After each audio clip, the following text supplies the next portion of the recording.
So on the same day, and Max, a pleasure, my dear friend, on the same day that the government announced that it entered into a deal with the head of the government not to investigate or audit any of his tax returns, even though many of them were in the middle of an audit, the president mumbled something about the war's end and the stock market set a record. How long can some nonsense like this last? Or who made the profits from it as it happened? Well, how long can it last? Is that the question? Yeah.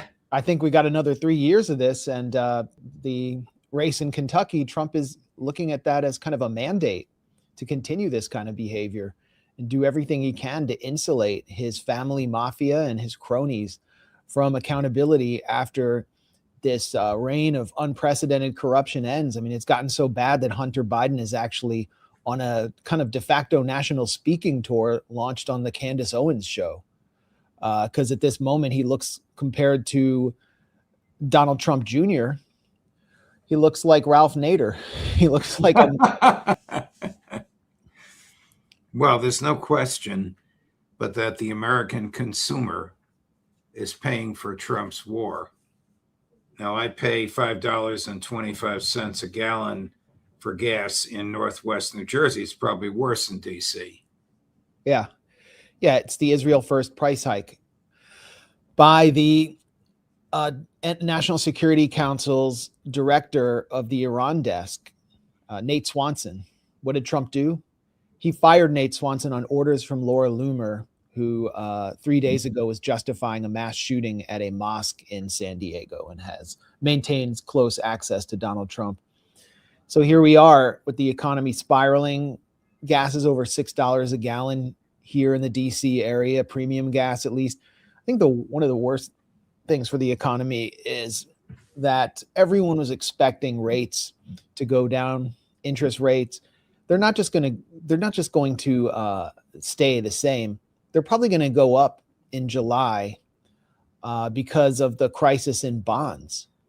The entire bottom of the economy is falling out, and middle-class people who already had very little hope of owning homes or owning the homes they wanted in this economy are just being crushed.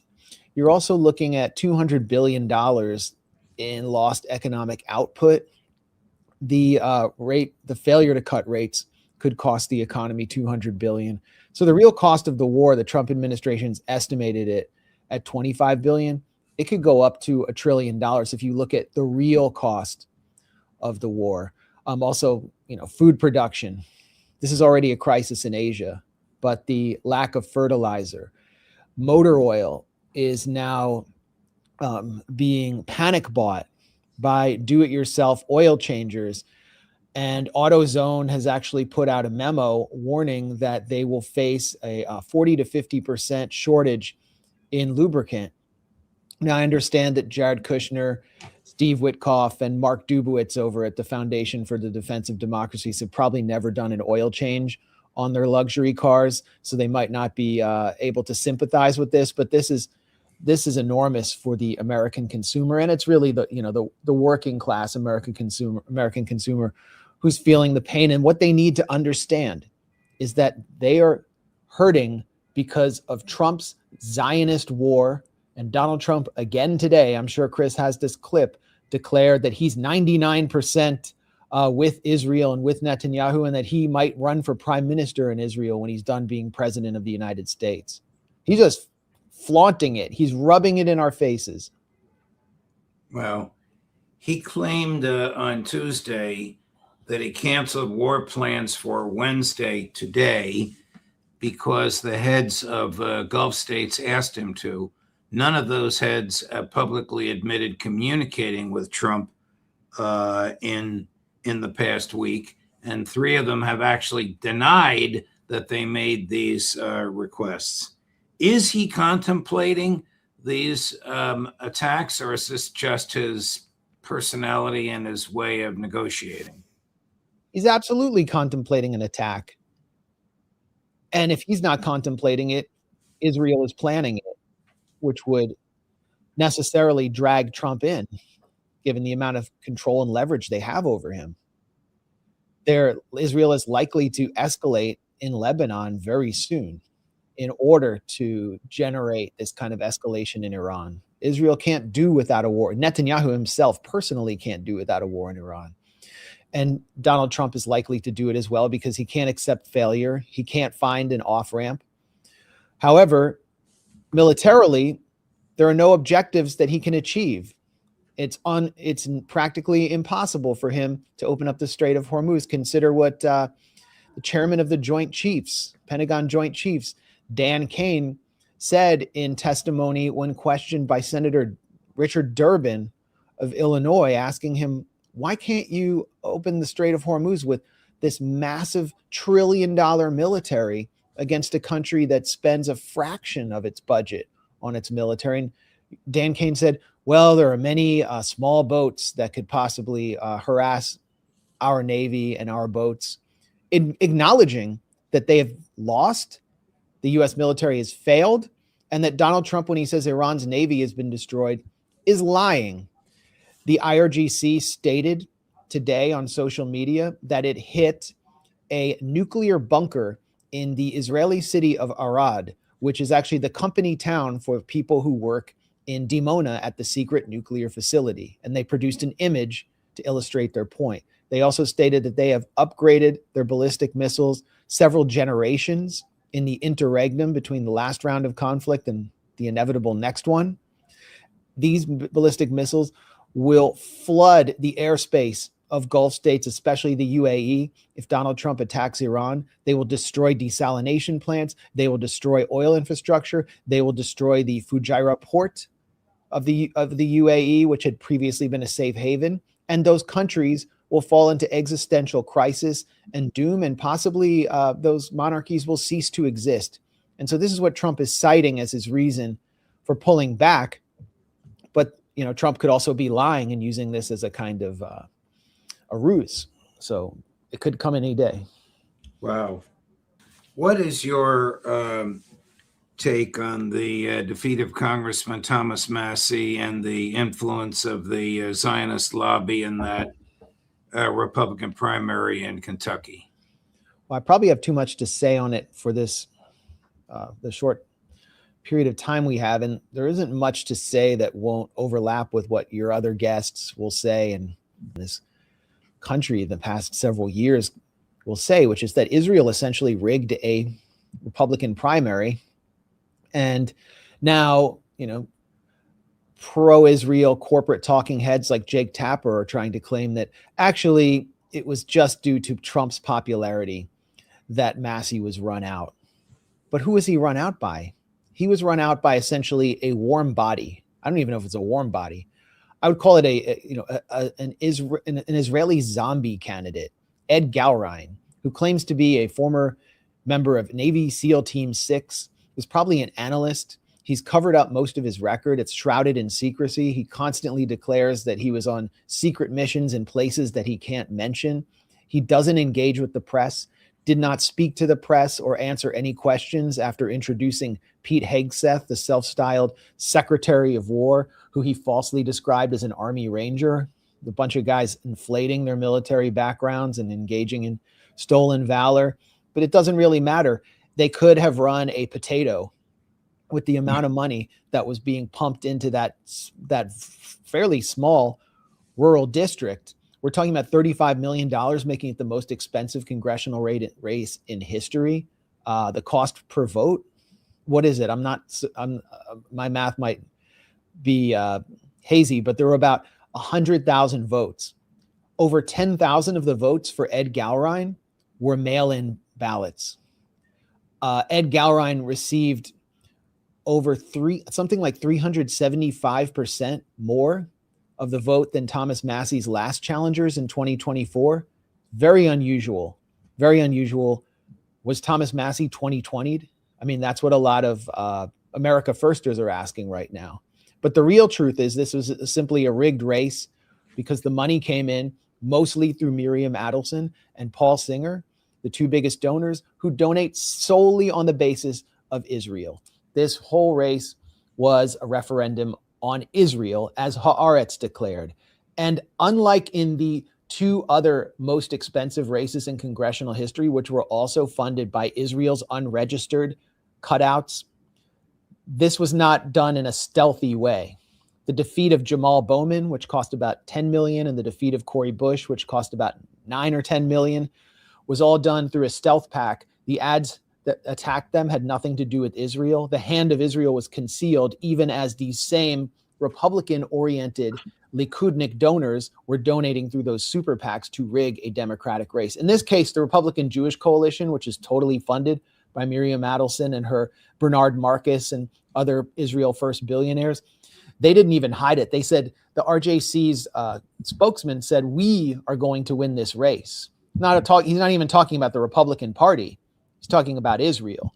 So this was very clearly a shot across the bow to anyone who seeks to do what Thomas Massie did, which is introduce an Iran War Powers Act and actually try to pass it, expose the Epstein files, introduce a resolution or a bill to register AIPAC. No, you can't do that. However, what you can do, and this is what I find so interesting, this is what says it all about Trump and today's Republican Party, which is, built around Trump, but it says it all about the forces that define Trump, which therefore define the Republican Party, is you can be a Republican candidate who's relatively loyal to Trump, but does not support mass deportations, which Trump campaigned on. You can be a Republican candidate who is relatively loyal to Trump on the Iran war and be moderately pro-choice on abortion, as Nancy Mace is, for example, and Trump won't seek to destroy you. And the line is Israel, and that is the most important priority of the Trump administration. That's what Massie's defeat demonstrates and is intended to demonstrate, and it exposes the whole farce of the Republican Party and Republican leadership going back to Reagan, because Republican leaders have always basically been fronts for the 1%, frontmen for the what you could call the capitalist class or the Epstein class. And under Trump, the capitalist class of the Republican Party, that wing, is militantly Zionist and Likudnik. So that's their priority. But how do you get the voters out? How do you get white Protestant or Catholic voters in red states or in swing states out to vote who don't have college educations? You campaign on cultural issues. You don't talk about Israel. And so Donald Trump campaigned on immigration, which was a real crisis when he campaigned in 2024. And he campaigned on, biological males in women's sports. And he used all the classic cultural wedge issues the way George W. Bush did. And now he's abandoned all of those issues. Donald Trump is not pushing for mass deportations now. He is not pushing, a hard line against trans folks, although he'll say something. His only line right now, his main red line, is Israel, the Iran war. And I should mention, he also campaigned on affordability because of rising inflation under Biden. He doesn't care about affordability anymore. He's demonstrating openly that he could care less. He's openly said that he doesn't care about affordability or prices, that he must continue to maintain a siege on Iran. So this is it. I mean, this is the only meaning of Donald Trump, is his fealty to Likudnik billionaires who control him and represent Israel as the main driving issue in the Republican Party, to the point where they're actually trying to make Israel the main cultural issue among the Christian right voters, which are the most tightly organized bloc, making it more important to them than even abortion or, the gays. And this is highly significant, and it will define the Republican Party going forward. But isn't, to the Zionist dominance of American politics, slowly building and growing here in the U.S.? Don't you feel that? I feel it. I mean, everyone watching this is part of that backlash. And yes, but it's not going to play out in the Republican Party under Donald Trump.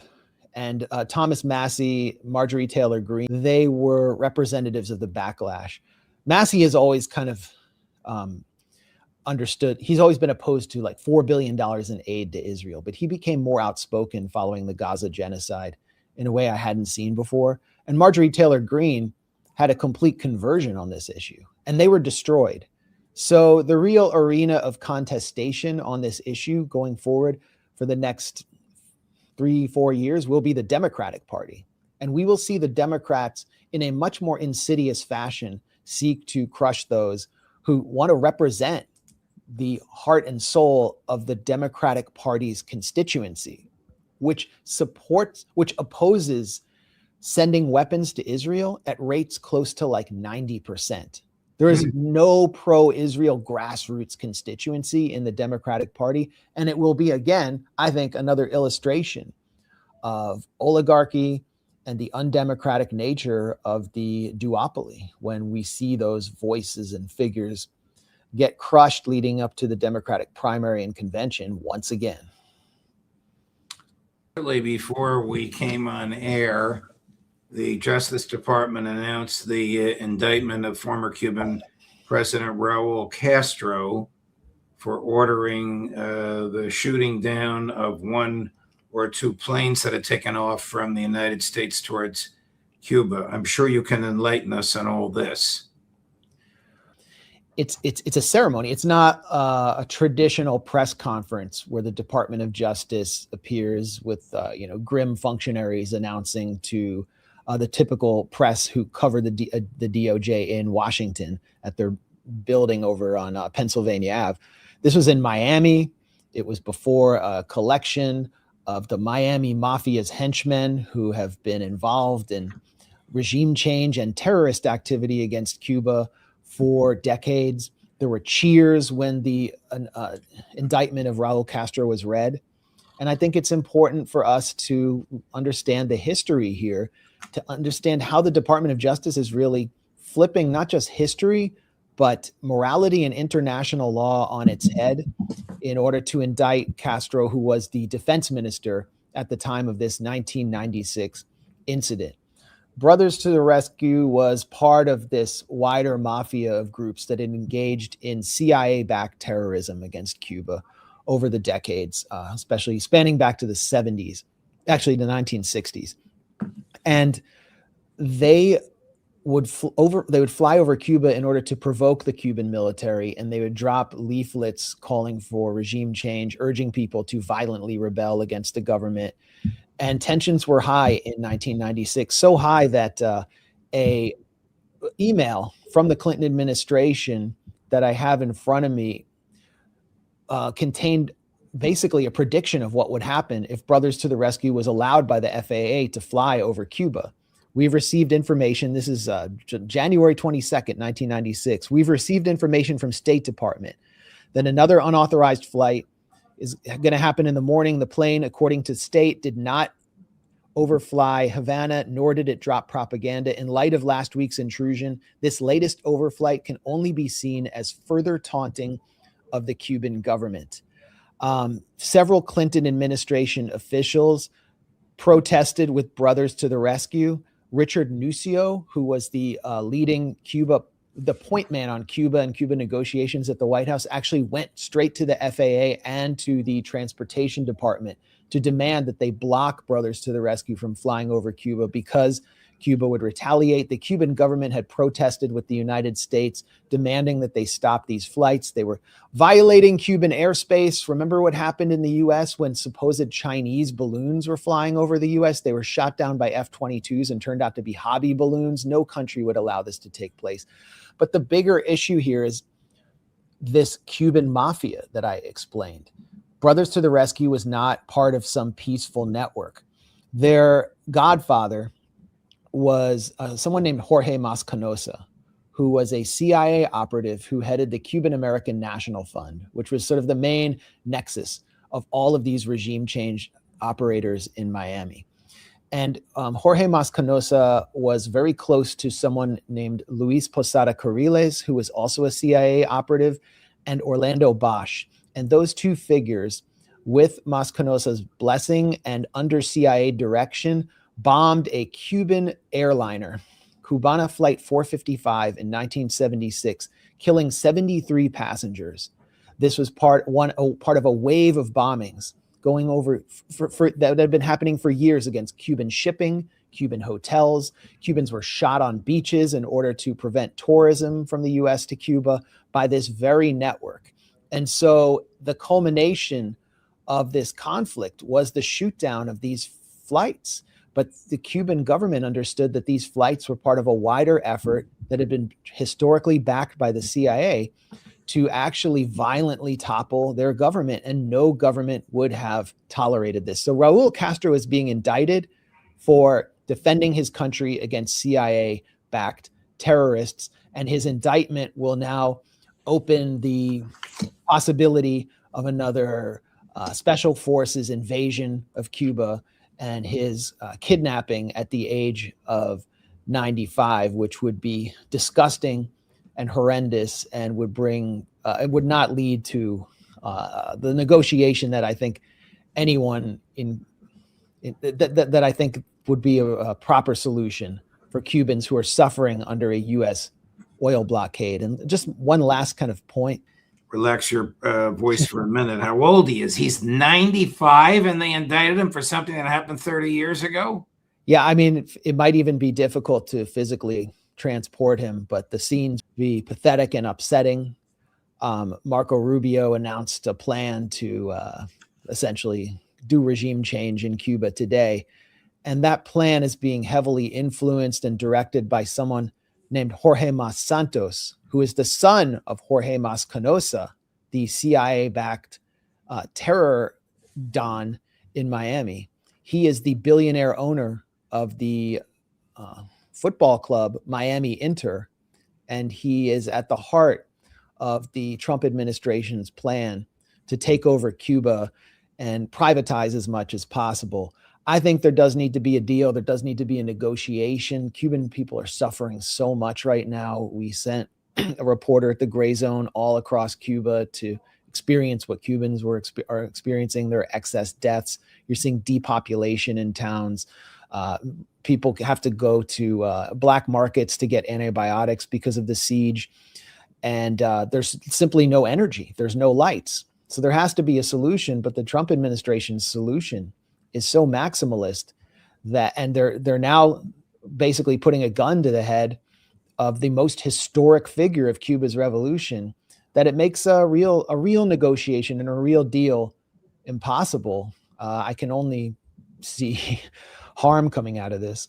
Is Raul Castro in the government age 95? No, he's not.